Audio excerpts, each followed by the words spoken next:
Right, so now we're going to have a look at water being a fuel. Hydrogen. So, can we get hydrogen from water? Now, excuse me, I'm going to leave it up to these two guys, right?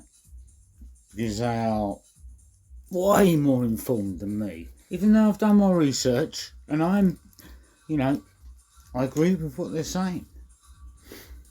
Water is not a fuel. It's as simple as that, right? And it should be clear to people once you see this. What you have to remember is the water is assisting with the process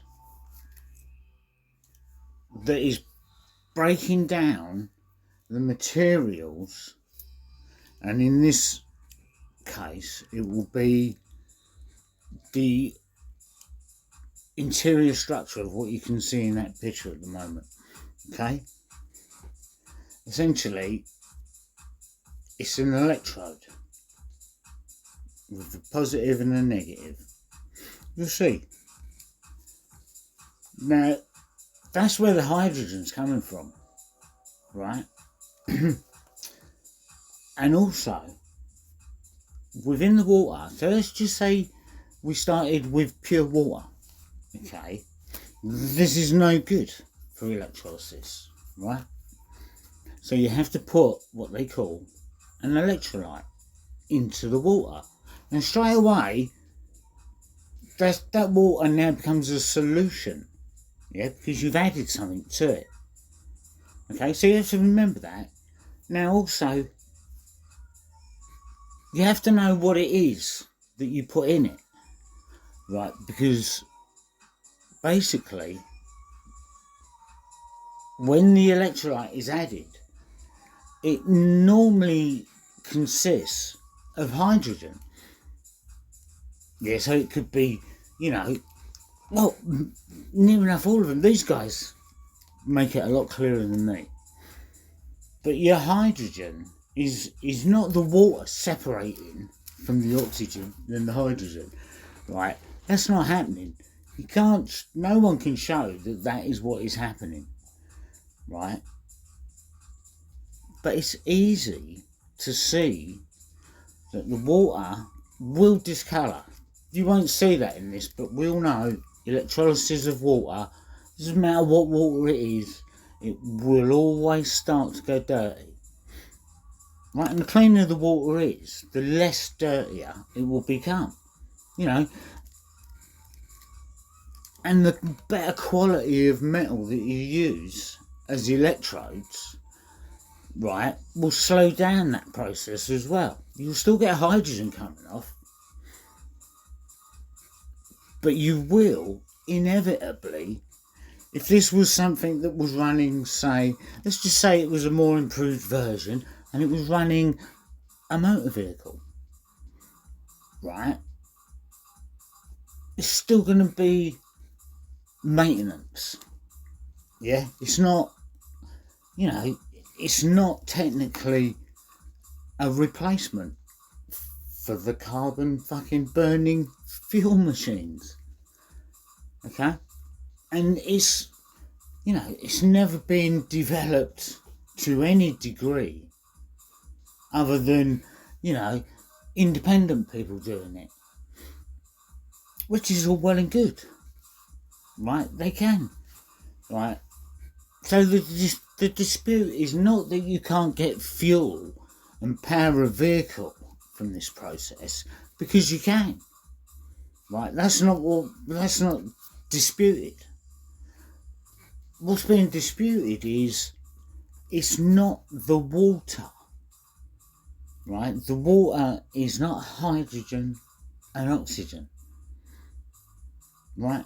And it will become very, very clear. So, this is Pete and Pete. I would recommend people subscribe to the channel because, well, I don't know, because they are good at what they do. So, yeah. Now, hydrogen.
Oh, well, that looks quite interesting, doesn't it, what he's doing? Oh, what do you reckon he's going to do? Well, I mean, what do you reckon he's going to do? Waste his time. Well, apart from that, what do you think he's going to do? Right, what I think he's doing is that he's making a simple hydrogen generator from using old batteries. Oh, so he's going to connect up either side of those electrodes. Yeah. He's put into position. He's going to connect either side of those up to a power source. Absolutely. And he's going to insert the whole unit in a solution. In a solution. Yeah, because you can't literally put it in water on its own because nothing will happen. If you put it in distilled water, oh right, yeah, nothing would happen. Oh, that's right, because the water doesn't split. Because you're not splitting the water, are you? Yeah, of course. Yeah. What you're doing is you're essentially splitting what's the electrolyte that you add to the water. Well, he even shows that. And you're even decomposing the electrodes themselves. You've got anodic decomposition. Well, even because half of those battery rods are anodes. And you've got anodic decomposition. They'll decompose. So when we look at all of these gases that people say that you can produce through electrolysis, it's quite obvious, really, to anyone who's got a bit of a brain, to know that if you've got anodic decomposition and your electrolyte decomposes, the gas products must come from the... Exactly. All right, Pete and Pete put it so well. So I'm going to leave that topic right now, hydrogen, because, you know, even if it was water, right, but it's not, but, you know, it still wouldn't be a practical replacement for the petrol engine, right? So, you know, let's not go around thinking water is oxygen and hydrogen, and water can be used to fuel cars, because it's not right. It's not true. Now, look at this. This is Fiat's contribution to the world of jet cars. But this is way back. And you could probably tell by the style. Quality. Now, I don't know what people think about the motor industry, shall we say. You know, I mean, I love my cars. We all do, don't we? And we know all cars go through different concepts and all that, but pretty much, you know, you've got your electric, hydrogen. But, you know, there are hydrogen engines already. Not many, they're concepts. Now, so, you know, we've all heard of the jet cars, haven't we? But how much do we actually know about them? Right? And I think you'd be quite surprised about these turbine vehicles. I think you might be very surprised, in fact. These are good vehicles, right? That didn't just, you know, they weren't just concept cars, okay? So, you know, these jet vehicles, as we know, they're in practically all modern aircraft, aren't they? Yeah? And they are a marvel, right? I'm going to show you an engine in a minute, and you'll see how little mechanical parts actually go into constructing one of these things. But for what you get out of it is, in my opinion, pretty fucking good. So, this is Fiat, right? They came, this is about 50s, 60s, this was introduced. Now, a lot of people may have seen Jay Leno, and he's got his car garage, and he happens to own a turbine car, one of the original old ones, a Chrysler.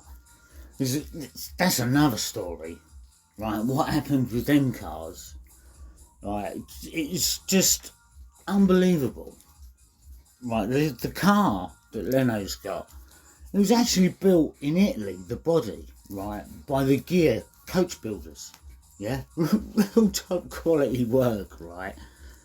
And they had to be imported in to America, right? And I think there was only 50 of them, right? So, you know, and what the idea was, you're going to get these 50 cars, and they got all the people who wanted one to send in their name, basically.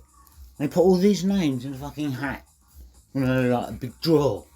And the first lucky person got to take one of the cars home for a week or two, free of charge, because they're going to go on the list to buy one. And these vehicles were an unbelievable success, right? Not just with their economy and the engine and, you know, just the use, the ability of the vehicle, you know. Was it expensive to run or not? Well, apparently no, it weren't. You know, they'd got the engine down to, you know, a pretty good fucking design, right? Especially by the time this Fiat came out, but when the Chrysler was out. So, 50 cars, right? And they got all the people to use them. And every time someone come and pick one up, there's a big press conference. And some of the people actually complained a bit about it, because every time they stopped, they'd get a crowd gathering around the fucking car. They'd be like, fucking hell. But anyhow, now, like I said, these vehicles, they sold them. Like, the publicity they done, fucking excellent. Right, they worked it and they done it properly, and they got a lot of fucking bookings in advance, pre-orders, right? And there weren't even a figure put on the vehicle yet, for the public that is. They knew, obviously. Chrysler wouldn't know because they fucking built the cars. Alright, they had the bodywork done in Italy. Doesn't matter. Right, they know what was involved. They know about the money. So, you know, you're kind of thinking, you know, well, it's going to be reasonable, isn't it? Why wouldn't it be a reasonable price? You know, big publicity campaign, generated a lot of interest. The car, people wanted it, right? Now, you get these 50 cars, right? And they didn't actually sell them to anybody. They obviously got them all back in, and what they said was, you know, they you know, observed the fucking interest from the publicity campaign.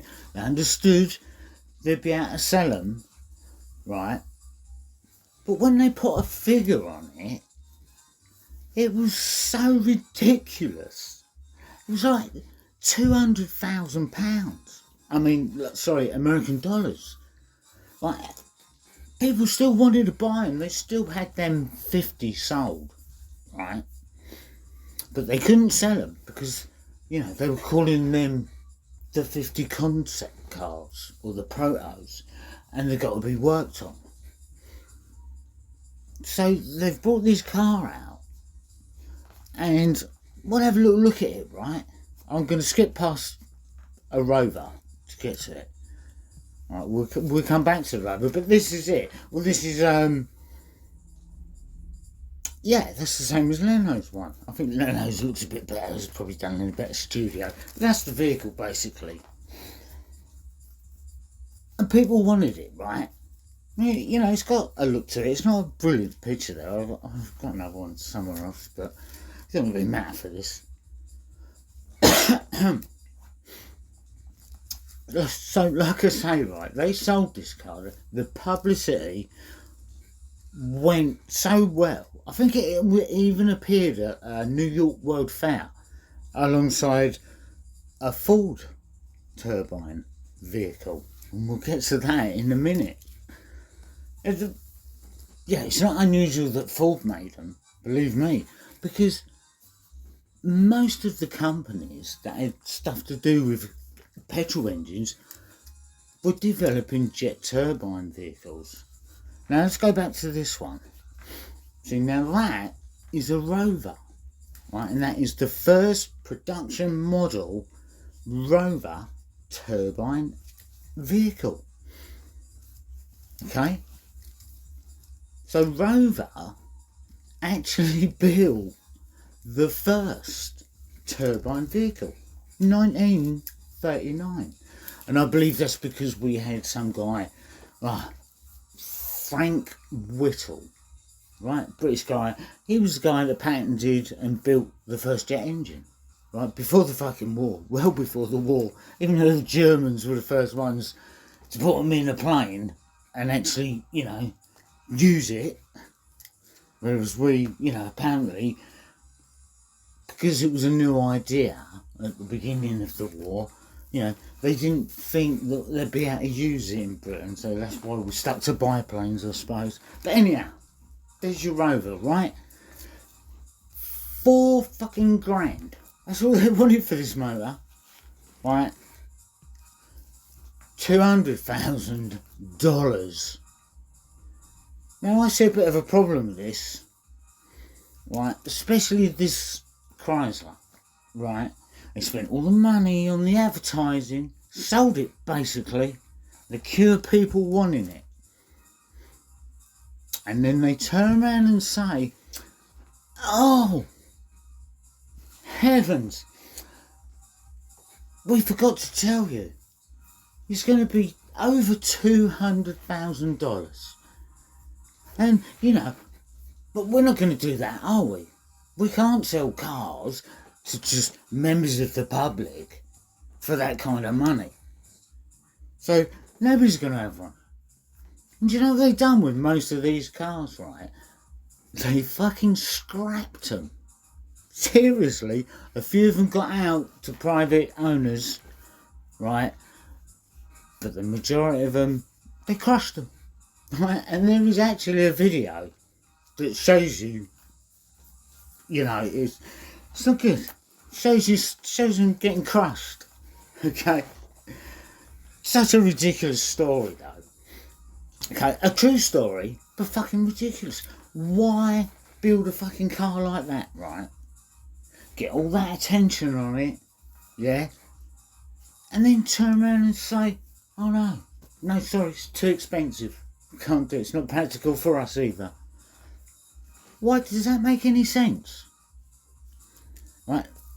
Now, again, all the other companies are also developing things. So the story doesn't end with this car, right? That's what they want you to think.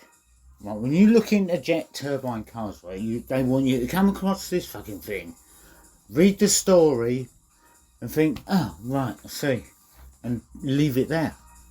But we're not going to do that. We're going to go a little bit further. Because we've got our Rover here, don't forget. And I mean, that, even now, is quite a desirable looking car, isn't it? This was built, what was this, 60s, I think? Long ago. Right, I'm going to be back. Alright, back again. Let's keep finding the videos to get them all lined up. So, here we go. As you can see, Rover Gas Turbines Limited present Britain's first small industrial gas turbine.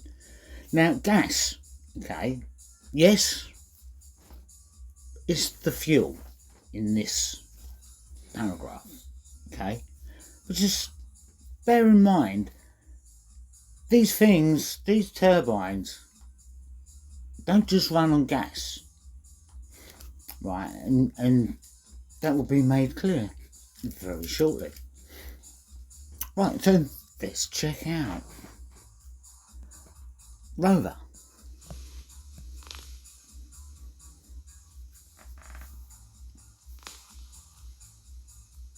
And here it is. Small, compact and designed for long continuous trouble-free operation with very small maintenance requirements. The weight of this unit is only 116 pounds and it has a continuous output of 60 brake horsepower. It uses no water and very little lubricating oil and can be operated on petrol, paraffin, diesel oil or any liquid distillate fuel which may be available. Alternatively, it can be run on gaseous fuels such as methane, coal gas or natural gases. It has been designed to ensure ease of assembly, and the Rover 1S60 gas turbine engine has only a small number of working parts when compared with other prime movers of similar power output. To illustrate this, let us watch one through assembly. Here we see the compressor housing, and being fitted in position is the angular contact location bearing for the front end of the compressor shaft. Here the compressor shaft, to which the compressor rotor has already been assembled, is inserted in the bearing. Now we see the rotor clearances being checked.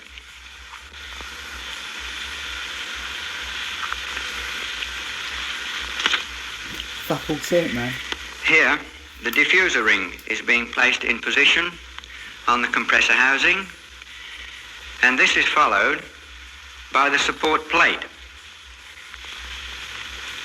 Now, the heat shield, which protects the bearing assembly and the diffuser from the effect of the products of, and this is followed by the fixed nozzle ring assembly.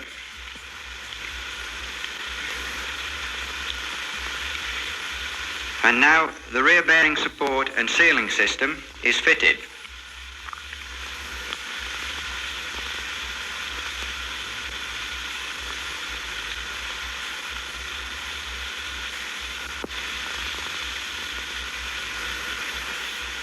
The cooling ring, now being placed in position, assists in the dissipation of heat and the whole is bolted to the support plate.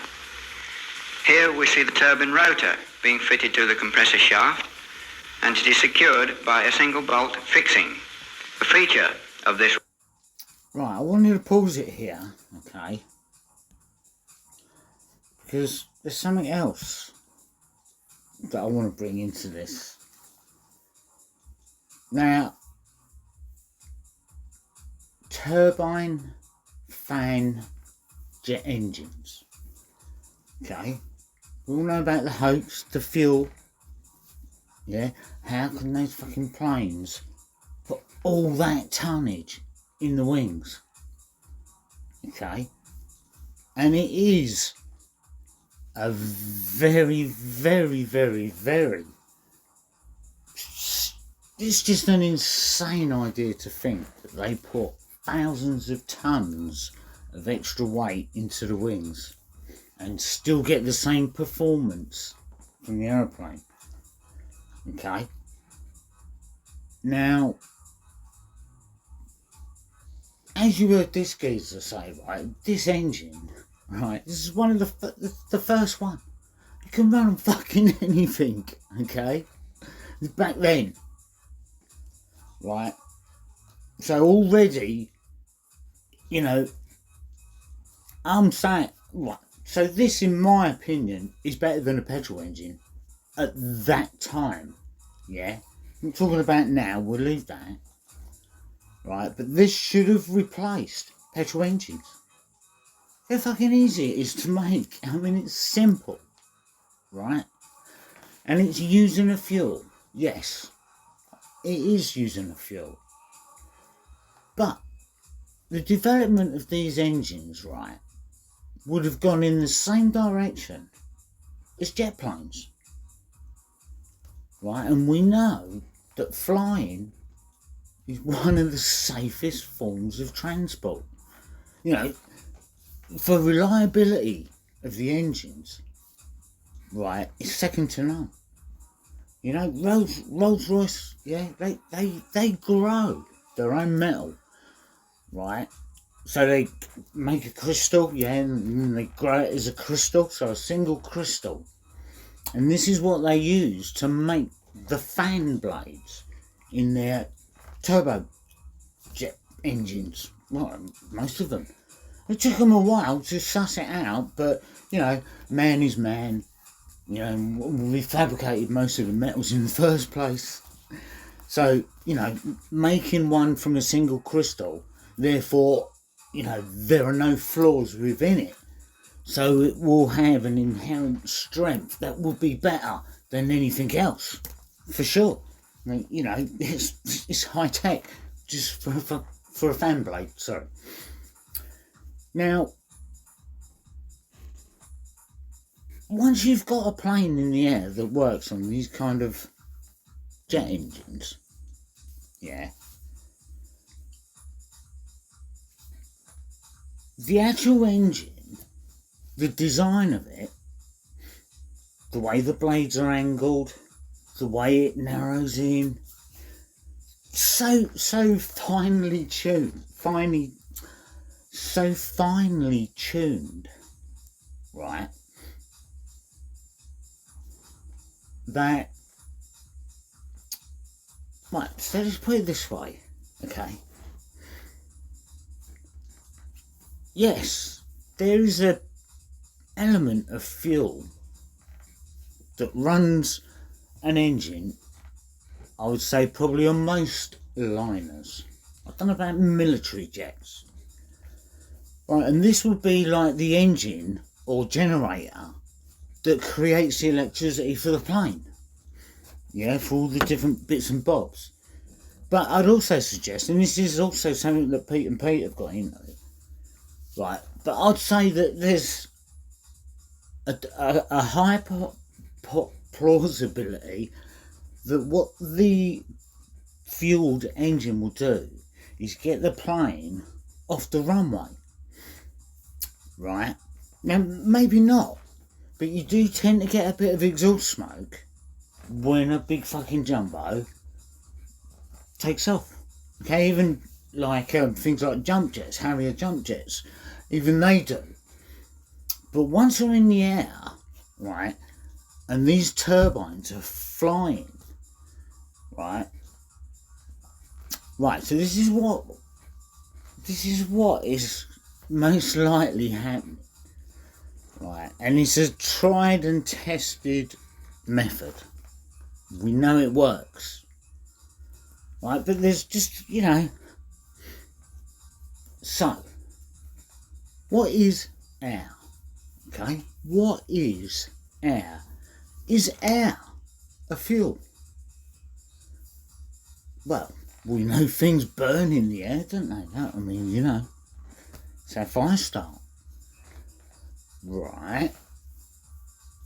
But if you add oxygen and fed a fire, you'd make it even more vicious, wouldn't it? It would flare it right up. So what is oxygen exactly? Is oxygen floating about in the air? Is it? Can we use some kind of container and gather up some oxygen? Yeah? Or can we can we scoop some air up and go and separate out all the different bits and bobs that they say is in it? Right, and then take the bit we want, the oxygen. Can we do that? Well, I mean, there are certainly people that say they can. Yeah. But, there's always a but. Right? But I'm not going to try and get into the work or the process that you would need to be able to do to separate air. But this is the mainstream's way they would do it. Personally, I don't think you can. I think air is air. Right, and this is important for the engines. Right, so forget about trying to separate air. Right, because it seems to me, right, that oxygen is air, only it's been compressed, and it's been heated, and when it's being sucked through a turbojet engine, turbofan engine, one of these good ones, right, so as the jet's flying through the air, the engines and the fans sucking in air, right? But because of the design of the engines, it compresses that air, and when it compresses the air, it actually turns it into oxygen, right? And oxygen burns a lot hotter and a lot easier. So that's your fuel, right? So once you're airborne, you've got all the fuel you need, haven't you? That's the way I see it, right? And I'm going to expand on that and make that a bit clearer in this little video here. So, right. I don't think we really need to see much more of Rover, right? So what we're going to do, we're going to go and have a look and a listen about jet cars. So I'll be back in just a sec. Alright, look at that. So that's a Rover. How mad is that, eh? It's the first turbine racing car for Rover, and it did win one of the Le Mans 24-hour things. I think it was on its first outing. I did think that before, but it's still done well for their first race car. Yeah. So I'm just gonna have a few pictures Okay, you see, you know, so Chrysler, 50 cars, and scrapped them. But they didn't stop playing with turbines. May have given us that impression. But the work goes on, as you can see. We get race cars. Okay, so let's check out Jet 1. And there she is. That is the original. The world's first jet turbine vehicle, 1939. How mad is that? Yeah. It's probably like the size of a Lancaster bomber. Probably sounds like one. But you know, I mean, so you've got your jet cars, right? That are like cars, that look like cars. You know, a bit retro, but you know, obviously. But then you did get jet cars that, you know, wanted to be fucking jet planes. And there's nothing wrong with that, because that's what drives the designs, isn't it? It's the concept. Right? Not all concept cars get built and made production. You know, not unless it's a rally or something. It's going to be a rally car like an RS200. You know, Ford, they had to build 200 of them and sell them to the public before they could put it in a race. But anyhow, that's a tangent. So, Jet 1, an icon. You know? Ooh, now.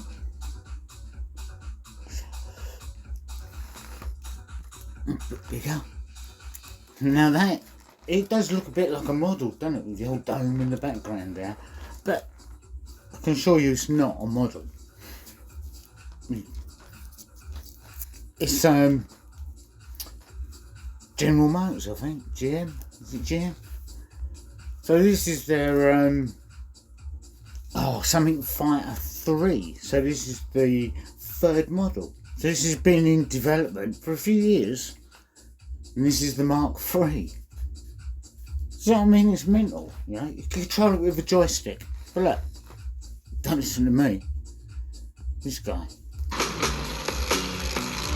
Check it out. We're here with the 1958 Firebird 3, the third in a series of jet aircraft-inspired cars that GM built for its motor shows in the 1950s. There are cars that look like jets, and then there are cars that basically are jets without wings, and this is definitely the latter. Harley Earl, when he had his team build this, he challenged them to build something that looked like what you might drive on your way to catch a rocket ship to the moon. It's powered by a 225 horsepower regenerative gas turbine. It's got a separate 2-cylinder gasoline engine to power the accessories, things like power brakes, power steering, air conditioning, and it's controlled not with a steering wheel or pedals, but with a single joystick at the center of the console there. This car will be one of our highlights at our 2018 Motor Muster here at the Henry Ford. So, did you hear that? Did you pick up on that?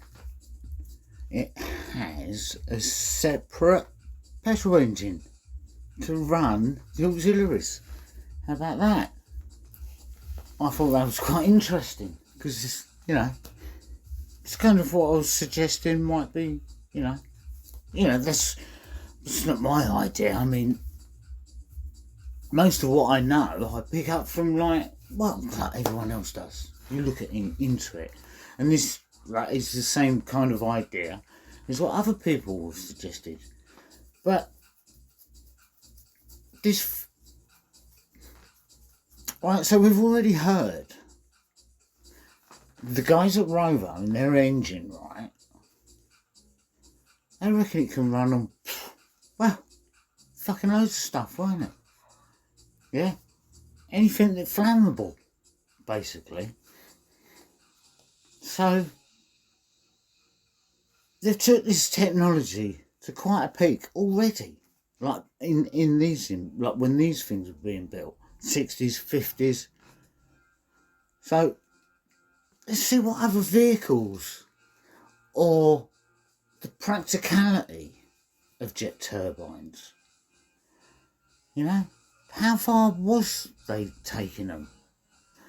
We shall have a little look. Right. The jet cars that could have changed the world. Interesting. Wow, what a beauty. By golly, I think I'll buy a new car. In mid-20th century America, nothing defined progress and the post-war boom quite like the automobile. A perfect mesh of form and function, benefiting from all the new technologies the world had to offer. From self-starters, front-wheel drive, the automatic transmission. Comfort and convenience was king, and anything seemed possible. For car manufacturers, it was a time of prosperity, but there was always the chance of falling into obsolescence. To stay on top, you needed to be ahead of the competition, become the first to find the next big thing. And that next big thing, it was jet cars. It was jet cars. Okay, so not exactly jet cars, not like you might think of them. These didn't fly, flames weren't bursting from the exhaust, but beyond those surface level details, they were jet cars. The gas turbine engine was the most promising successor to the standard piston-driven machines the world had seen to that point. And the story of these vehicles is one of optimism, tragedy, and some of the most outlandish examples of retrofuturism I have ever seen.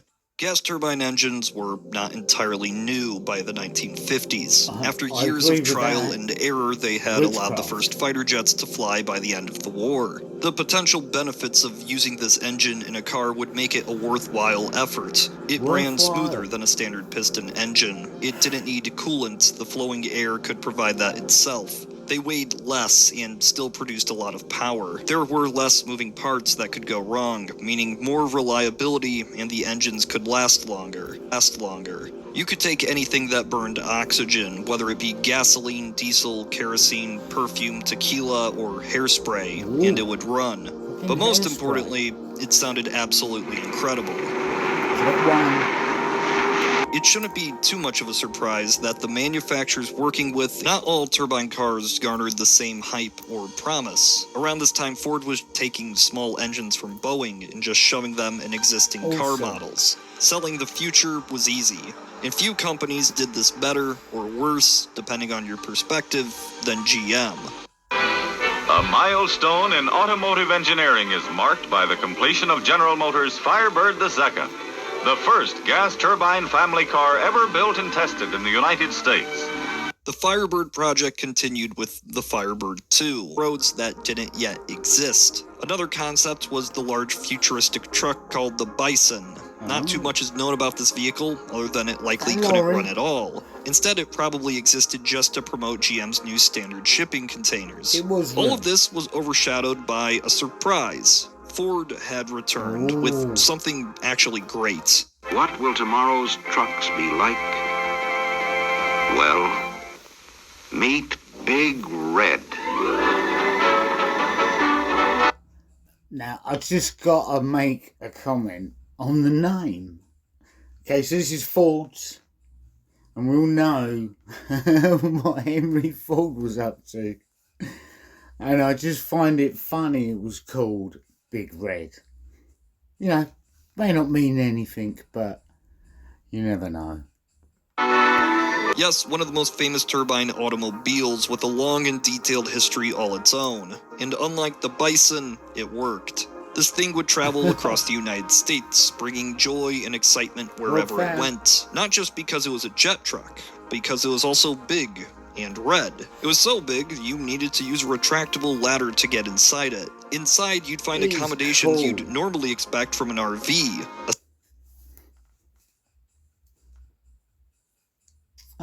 We appear to have stopped. Hold on. Okay. So, sorry about that interruption. But what we're going to do is we're just going to leave the cars for a minute, alright? And we're going to think, now, has that technology been applied to anything else?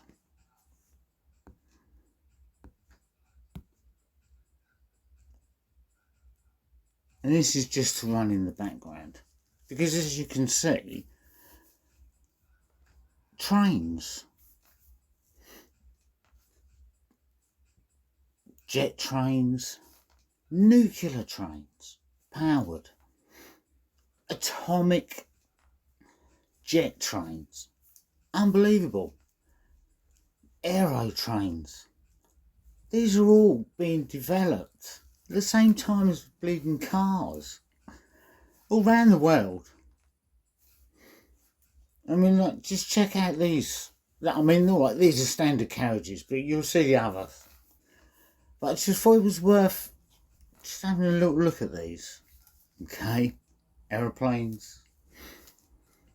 Right, what we're going to do is we're going to check some trains out. I mean, look at these. This is a jet train, I think.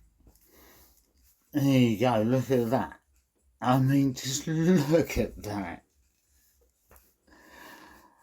And I thought, what an interesting comparison it would be, right?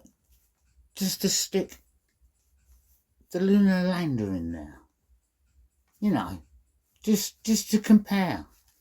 You know, you've got that train just yamming it down the track, looking so advanced and high tech. And we've got this, which is meant to be the pinnacle of like vehicle engineering to withstand the extremities of space. You know, the moon, 10 to the minus 17 torr vacuum. A vacuum that cannot be recreated on Earth. Can't be done. The biggest vacuum chamber, the strongest that can pull the biggest vacuum, is a NASA one, Ames Research Laboratory, I believe. It's got like fucking 10-foot thick concrete reinforced walls, right?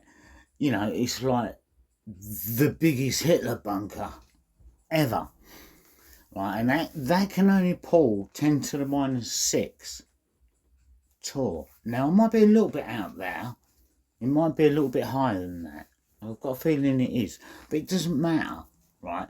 Because, you know, a difference of 1 or 2 torr, when you're up at that kind of, you know, absence of pressure, because that's what it's measuring.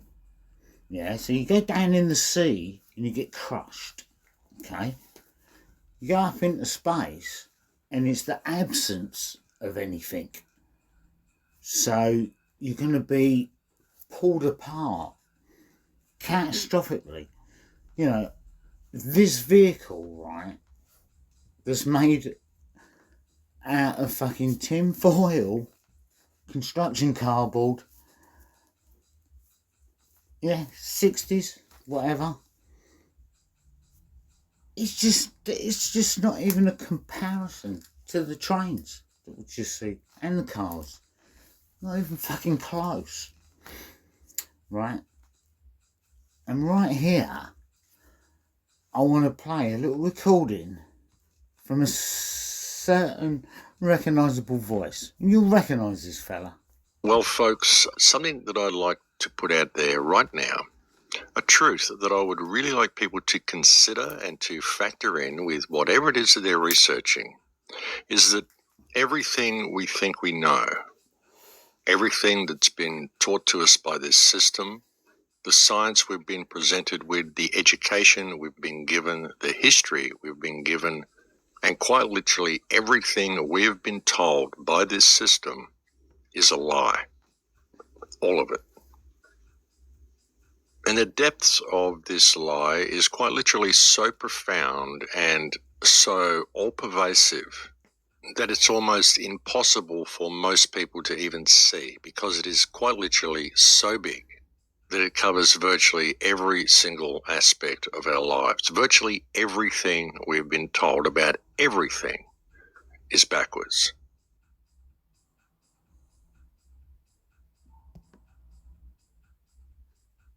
Compressed air being a fuel, how oxygen is created simply by either compressing air, okay, so that it changes. Calogen, yeah, not oxygen. compressing it so that it changes its kind of like properties. Molecular structure. Absolutely. Or it's either baked, heated, just like your calcination, and it's absorbed into an expanding hot substance. And then after contracting, after cooling, it contracts. Because the oxygen or calogen is pulled down along and trapped inside that substance.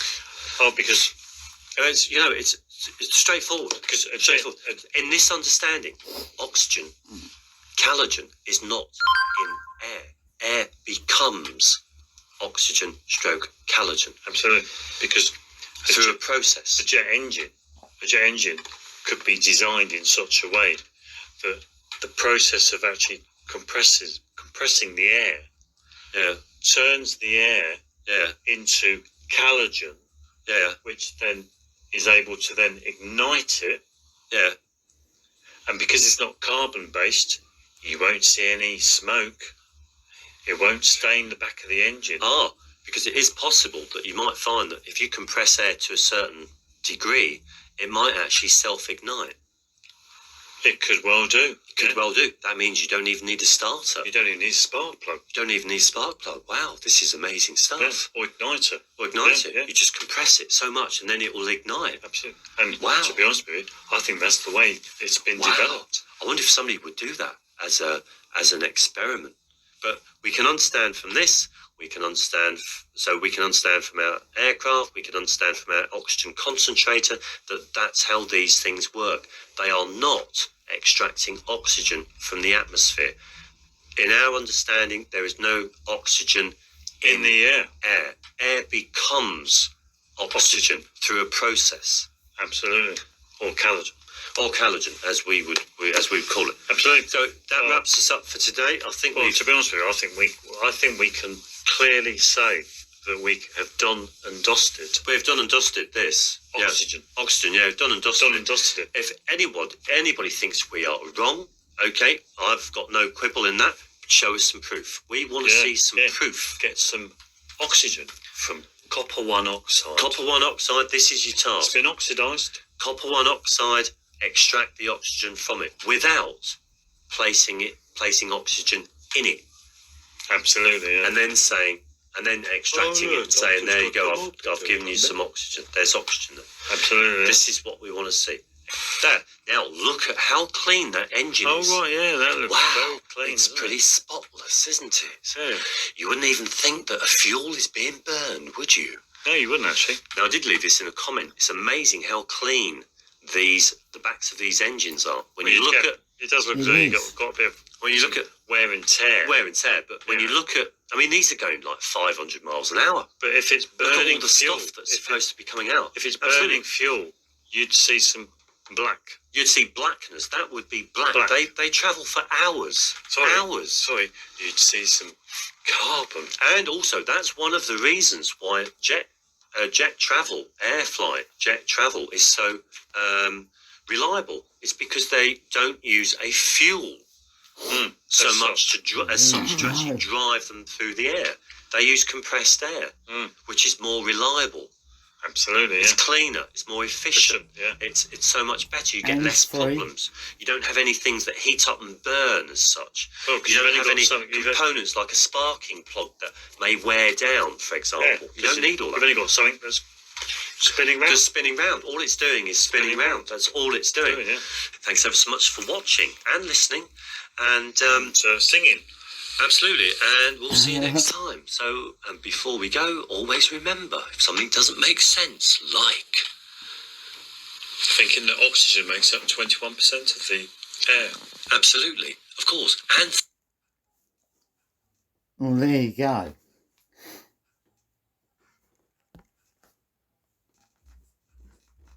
Pete and Pete, in a nutshell, isn't it?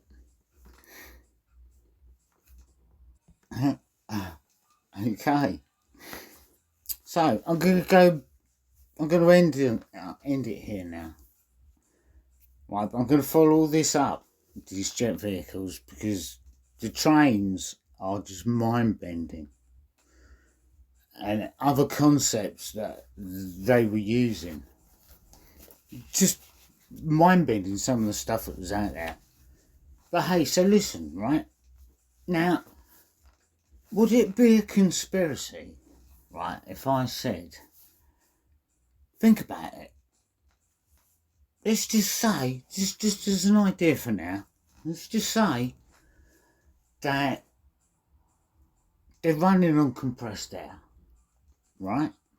You know, got gadgets and whatever in there, but basically, you know, they're not burning tons and tons of fuel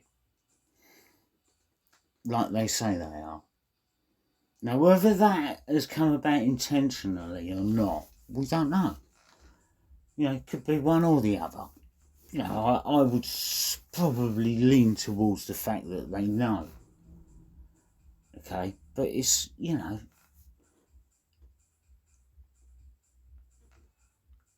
they're not putting thousands and hundreds of tons of fuel in fucking wings, right?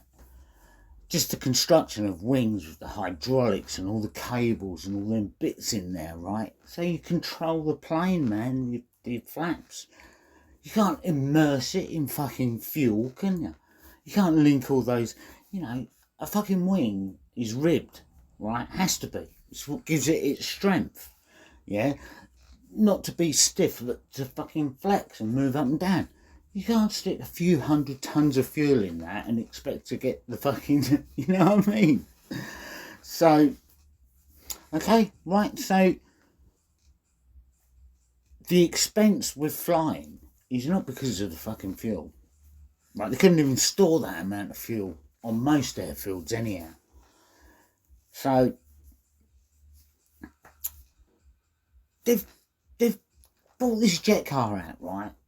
And they've proved it's a fucking brilliant concept. And it should be in vehicles like the one you're about to see. Okay? It should be there. They publicised it, they fucking developed it, and they showed us it, and they showed us how good it was.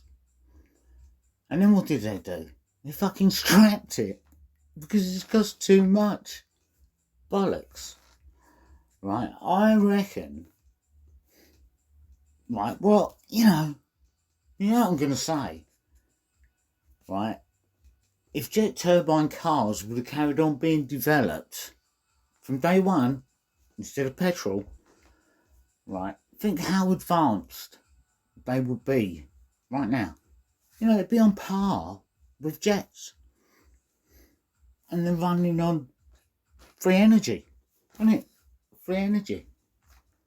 Compressing the air. Boom. And then, of course, you see, this is what I say would have been the direction that would have led to hover cars. Right?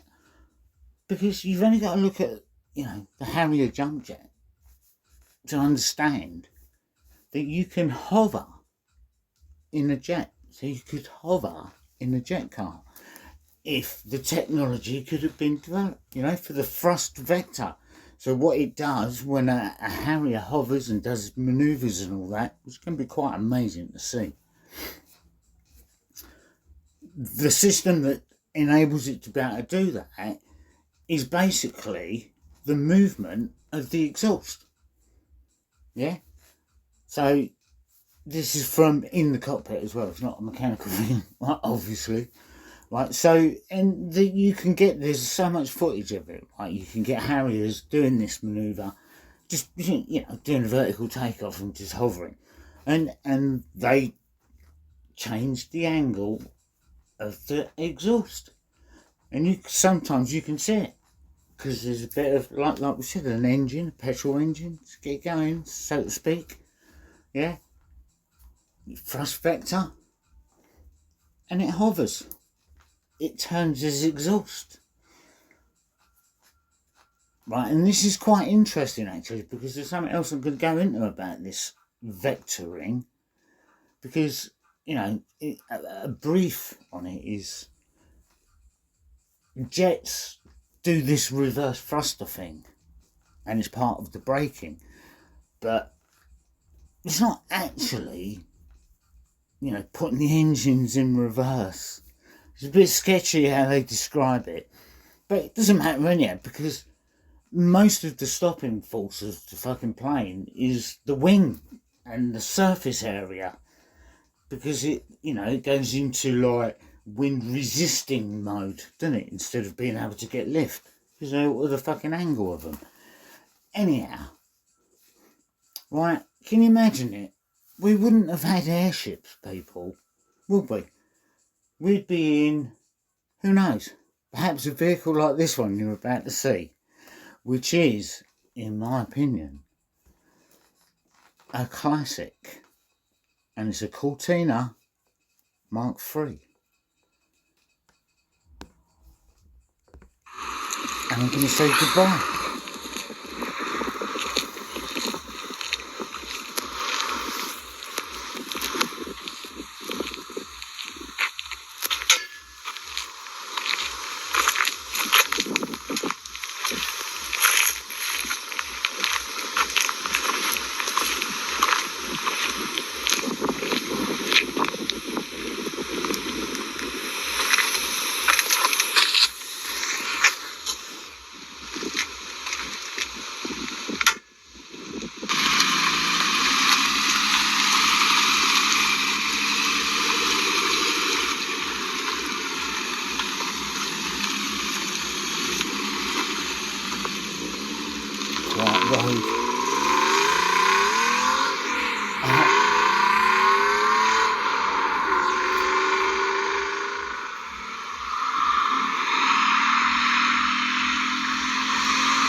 Brilliant.